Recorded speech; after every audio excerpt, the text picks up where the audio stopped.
Hello and welcome back to Let's Play Deadfire with me, Bring It On. Sure. Let's report our success at Crookspur to the Wahaki, who I definitely didn't forget about before going to Hasango. And then we'll go to Nekataka and report our success at Hasango to all interested parties. And speaking of parties, ours is in the wrong order. Yeah.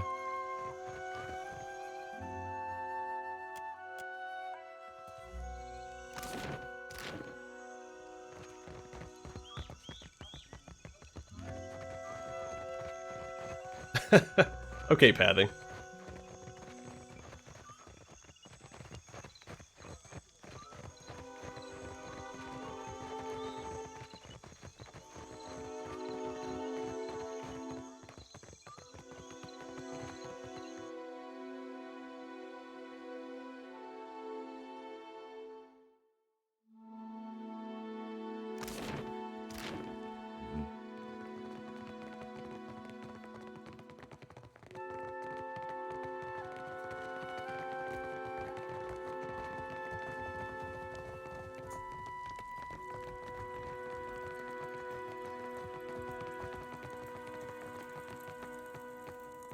Crookspur is a blight on the archipelago.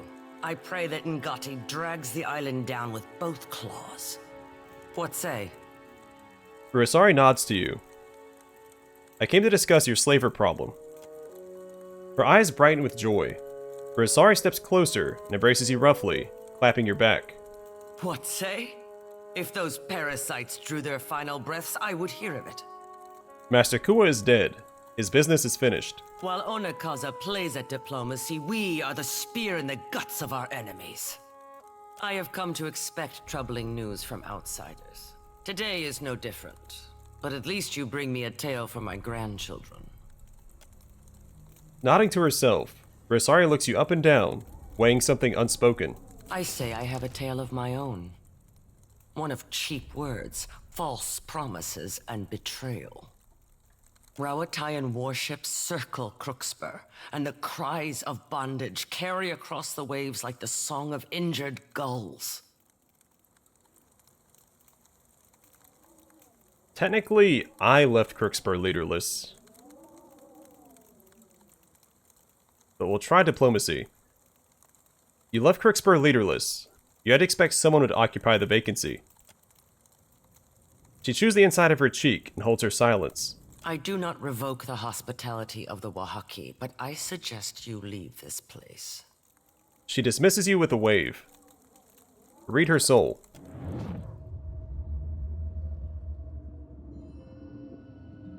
I think this is the same as before.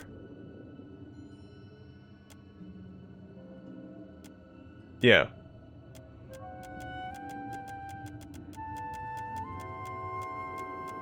What?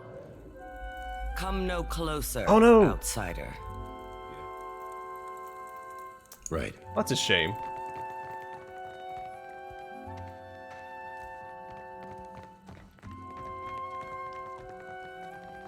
I mean, I assume that if we asked her if we could talk about it, she would have just dismissed us anyway, but... there was a chance.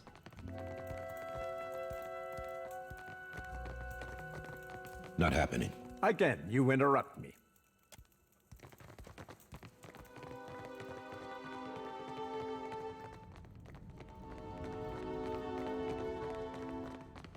Visitor, I hope your time on Ori... Okay, let's head for Nekataka.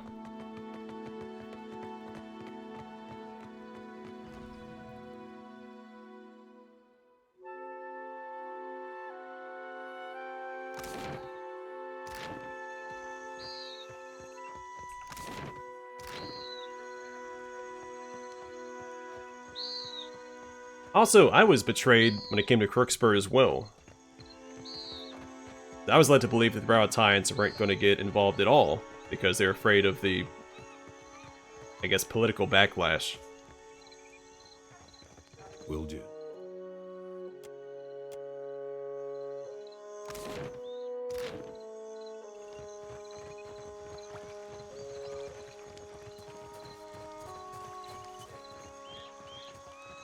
both at Crookspur and Hasango. The reinforcements didn't show up until the job was done.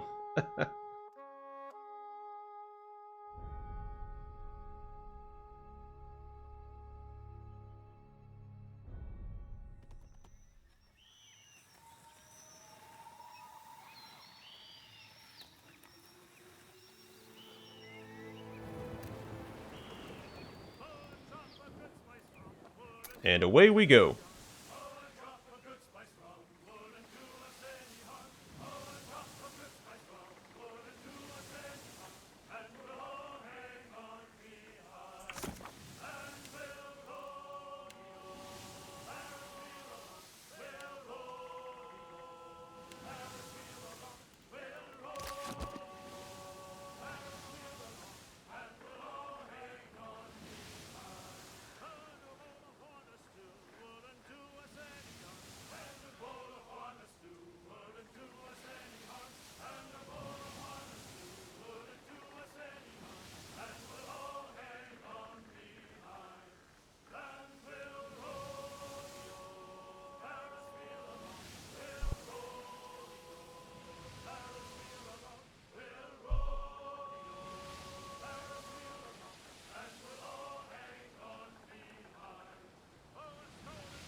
Pretty lengthy little trip.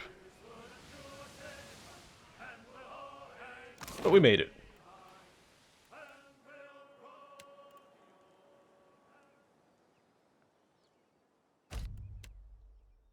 We'll speak to the Hazanui first. Then we'll do Edér's quest and then speak to the Queen. You hear someone call out for your attention. You're wandering through the streets when a man approaches you, cutting through the crowd. You've never seen him, but the look in his eye suggests that he recognizes you. Watcher, let me through. A meadowfolk man emerges from the crowd, red-faced and wild-haired. He pays no mind to the irritated pedestrians glowering at him. His bright eyes are fixed on you. You're looking fervent as always, Letharn. Jody juts her chin in a brusque greeting. In response, the missionary puffs out a breath. Suppose that was a compliment coming from you. Indeed, I strive to follow the light and godliness. Of course it was. I mean, why wouldn't it be? Jody's words speak to innocence, but her grin is too rough, too wolfish. Then allow me to return the gesture. I say you seem darker than usual, Harvester. It shrouds you. All that death and heresy. Reckon I'll hold my tongue from now on. Jody immediately bristles. Ignoring her hard scowl, Letharn resettles his gaze on you. You're the one what saw the miracle, when Aethys rose at Cadnua. On conviction quiver in his voice. And you must be Letharn, even though Jody already confirmed that. You left Hasango just before Aethys arrived. I knew it. Our paths were meant to cross. Our people talk highly of you. It's no wonder Aethys chose you to witness his return. That's why I'm hoping you can help. The tiniest flicker of doubt dances across his face. He banishes it with a deep breath and launches into his tale. I've been having strange dreams. A wheel that spins and spins. An orchard of kuiki trees, each grown from the fallen fruit of the last. He scratches at his whiskered chin. Then, the spokes of the wheel break apart. The trees stop growing. Fruit falls and rots until the ground is covered with festering, stinking pulp.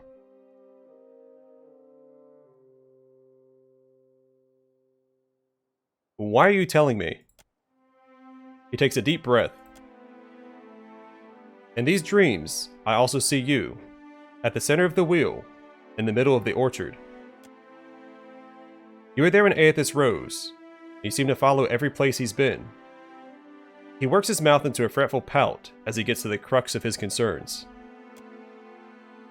Aethys has always meant rebirth and redemption. But so much death follows in his wake, both in the Saints' War and now here, again. His wide eyes are full of questions. Heh, is this what I sound like? Edér gives you a guilty grimace. He turns toward Latharn. Friend, I'd love to buy you a drink if it'd help.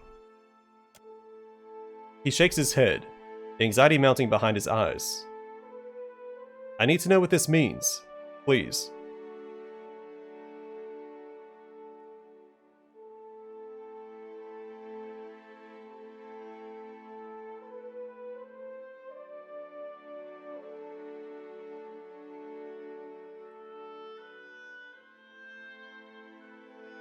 I mean, this is true. Death and rebirth are part of the same cycle. You can't have one without the other. But like this, so chaotic, so violent. He shakes his head. My people followed Aethys to war once. I wonder sometimes if we failed him when we lost.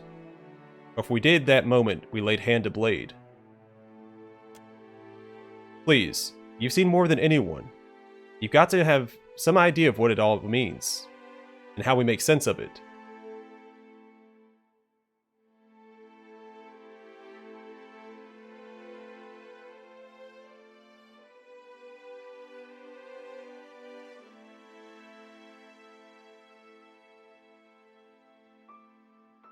I like option 5. Option 1 is also fair.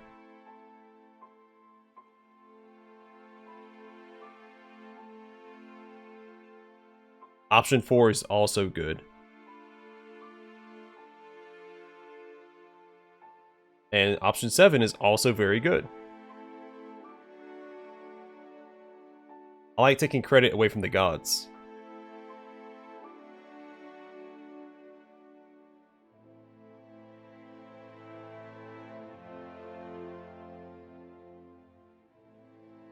Yeah, option 7 might be the easiest on him.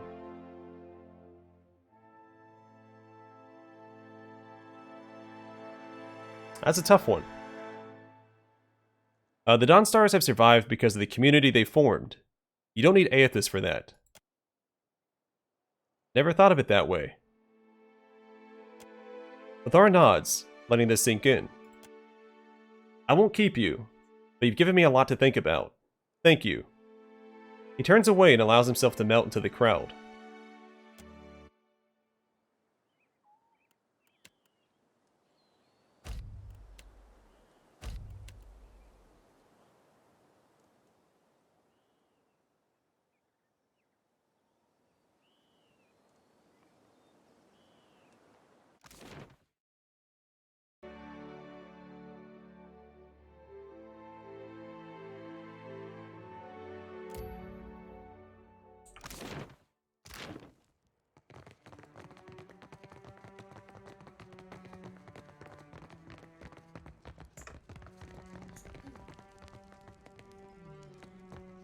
You look like you've come with a purpose.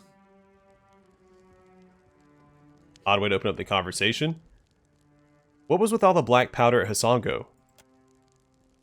A look of surprise passes over her face. She tries to cover it with a grunt. Noticed that, did you? Saltpeter is one of our chief resources at Rauatai, and we believe in putting resources to use. Now you can see why we didn't want the Valians nosing around our fort. Huh? Sure. Not too late for that. Pallegina was there.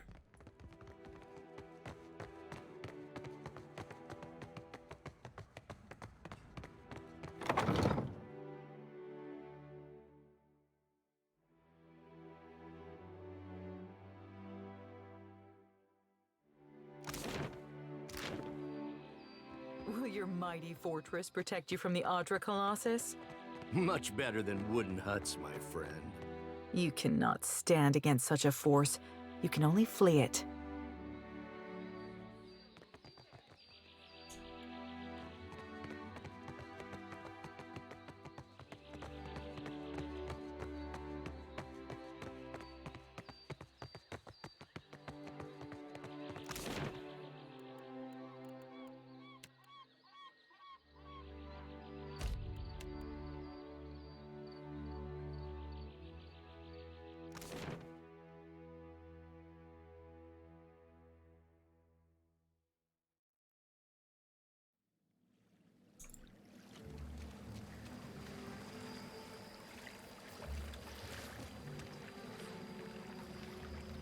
This woman's unceasing smile and direct, violating gaze give the strong impression of someone selling something. Light of Aethys be upon you. Baron said you could tell us about the partisans of the lighted path. Your friend guided you truly. Gadarian Bosch has honored me with the duty of helping his message reach all of the faithful. We answer the shining god's call. He shows us the way and we march in his wake. Already the vanguard prepares to make its journey, with more soon to follow. How would he join up with Aethys? Chase him in a boat? Yes, in fact. We will follow him along the lighted path. When the time is right, he will welcome our souls into his legion. Gadarian Bosch has seen it. Just your souls then? Not your bodies? Your journey sounds dangerous. The Shining God demands total commitment from his followers. What good is a soldier who is not willing to make the ultimate sacrifice for her cause? To walk the lighted path, one must be willing to never turn back. Tough to walk very far without a soul. The Hollowborn, huh? Usually you'd have to stack him in a wheelbarrow and push him around. Who are the Vanguard? Gadarian Bosch leads the vanguard. They are the most righteous of the partisans. They will be the first to join the ranks of Aethys, the first to charge at his call. Edér leans in toward you. Baron said something about the Vanguard. You don't think he's that dumb, do you? Agna's eyes shift momentarily to Edér, then back to you. She says nothing, merely re-raising her smile.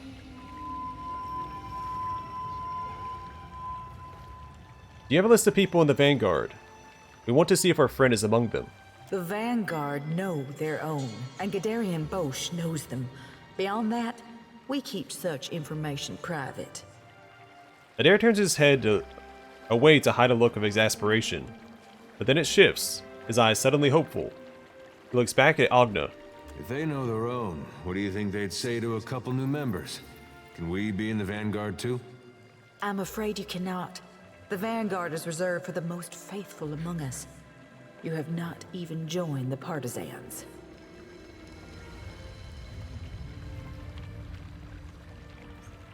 What are good options here? Aethys does not play favorites as Wodaka does. He would welcome all who wish to join him. I agree.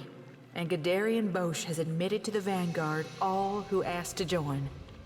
Unfortunately, even if I were to initiate you right now into our order, it would be too late to join the vanguard. Their ship is docked right now in Neketaka, and set to depart at any moment. Edér looks at you with wide eyes. You think he could be on it? If he left right after we did, we gotta go. They won't take you, but there will be more ships to follow. Stay and learn about the partisans of the lighted path, and I'll see that there is room for you. That's a real nice offer. We'll think about it and get back to you. Farewell. Agna nods, her expression no different than it was when you arrived. Yeah, right.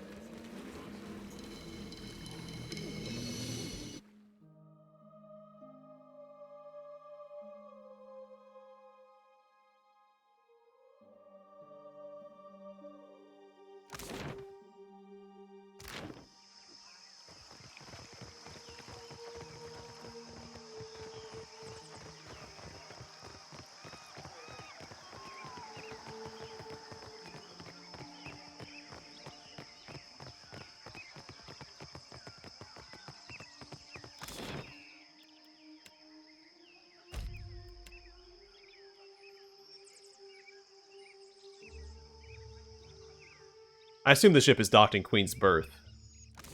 I didn't actually verify that. If not there, then it'd be in the Brass Citadel or down below. And, what, Delver's Row?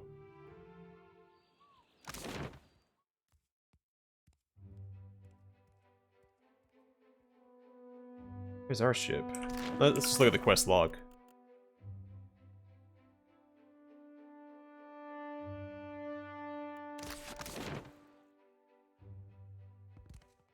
This is just gonna be over here. That's our ship.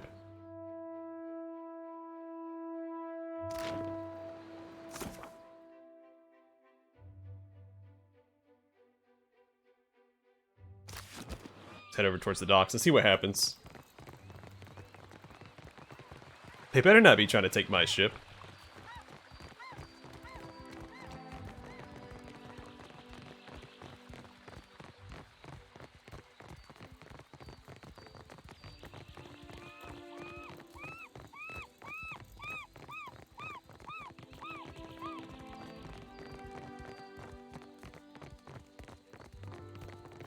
We missed it. Edér deflates. They're gonna park that thing next to Aethys and slit their own throats. I wish they'd gone ahead with it before they got Bairn involved. If we can't catch it, can you promise me we'll go right now? Yes, we'll go right now. I knew there was something I liked about you.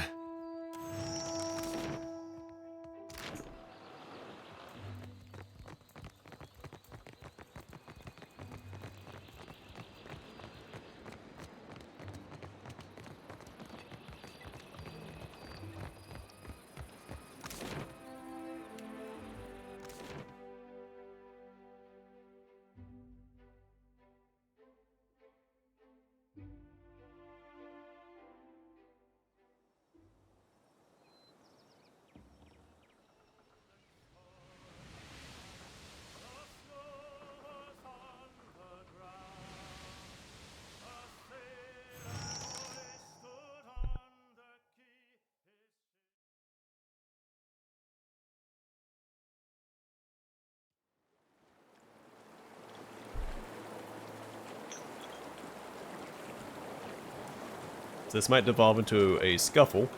Oh, but it's already a scuffle.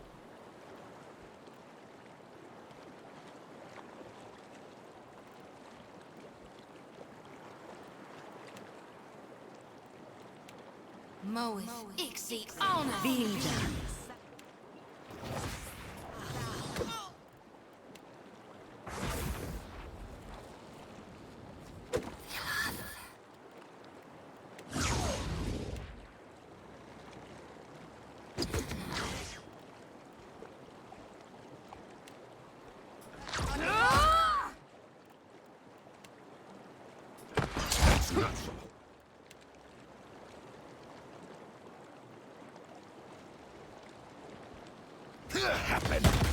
Moeth, Ixie, Ona. Where is it? No, I cannot do that. Think you got the decency to die? No good. They'll fall by my Let's wrap this up. Let's go. Of course.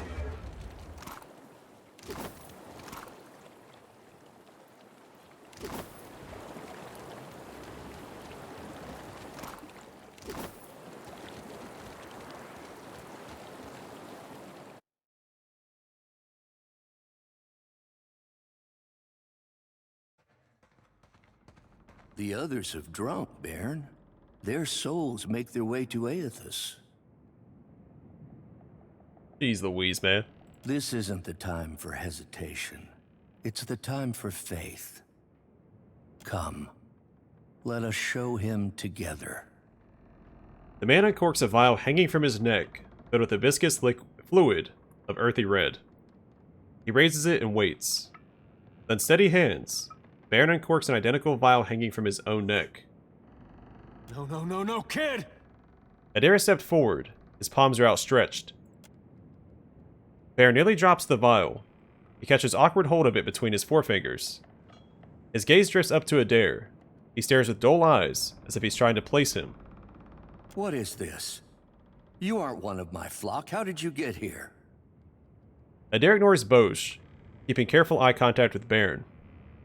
Lower that. Let's talk. Bairn waits, vial now clutched in one hand at chest height.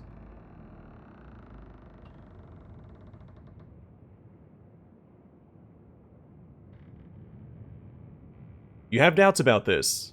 You're questioning, just like your mother must have taught. Your mom knew how to spot a fake. What do you think she'd say about him?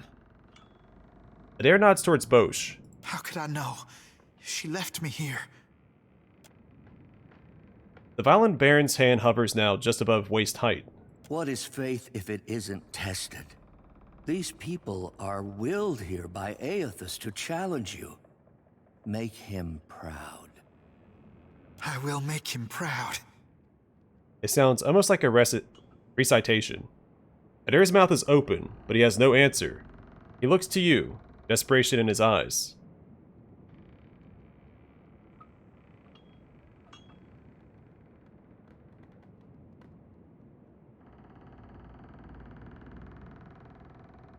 I have seen evidence of the true nature of the gods. You are wise to question. Maybe he's not testing faith. Maybe he's testing if you can think for yourself. But our faith, isn't that what the gods ask of us? Baron's hand lowers. It hangs at his right side, the vial dangling. Aethys has come just as I said he would. There will be no other chances. Edér fumes at Bosch, his hand drifting toward his weapon. He must be in need to reach out to us. Effigy's eyes, kid. You think your tiny soul's gonna change his fate?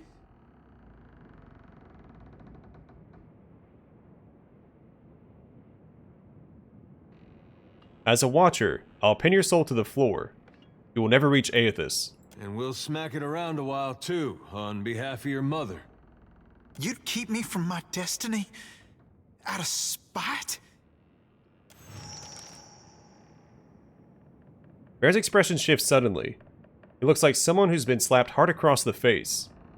His fingers relax, and the vial clatters to the ground, spattering the deck with what might easily have been mistaken for a gruesome bloodstain. Aethys, forgive me.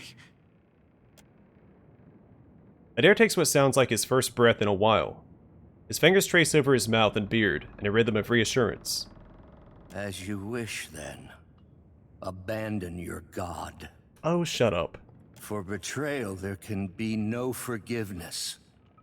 You will receive not his mercy, but his justice. I doubt it. Edér looks at Guderian Bosch with a cocked head. Don't you got somewhere you need to be, Bosch? If you're having second thoughts, I can help you follow through. Not a one.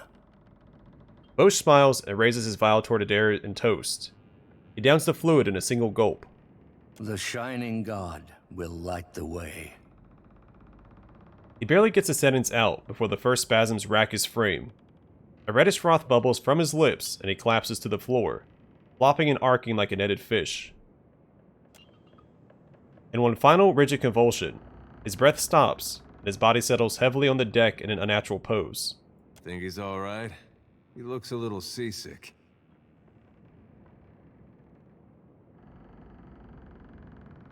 Only he died before he got everyone else involved. Baron stares silently at Guderian Bosch. Spittle bubbles on the lips of the corpse are still popping. That would have been me. If I were stronger, it would have been me. Actually the opposite, buddy. Lucky you weren't stronger then. The gods might have rights to our souls, but they got no right to our lives. Seems to me they'll take from you whatever's not nailed down if you let them. I could devote my entire life to Aethys, and it would never redeem this. Edér swallows and tries to say something. In the end, he just nods. For right now, let's just get you home.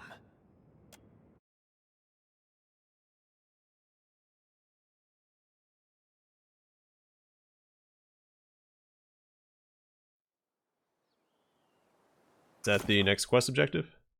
Yeah, back to Hasango.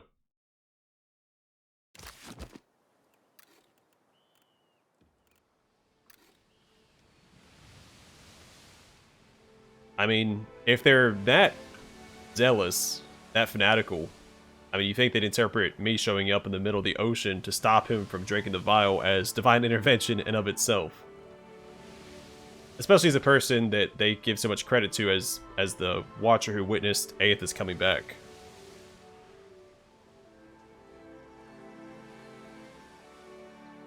And I feel like there's some different dialogue options that could have incorporated into that conversation that we could have used, but it's all good, we stopped it.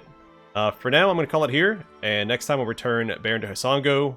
We'll go back to Neketaka and speak to the Queen. and go from there. But for now, thanks for watching. Hope to see you guys in the next one.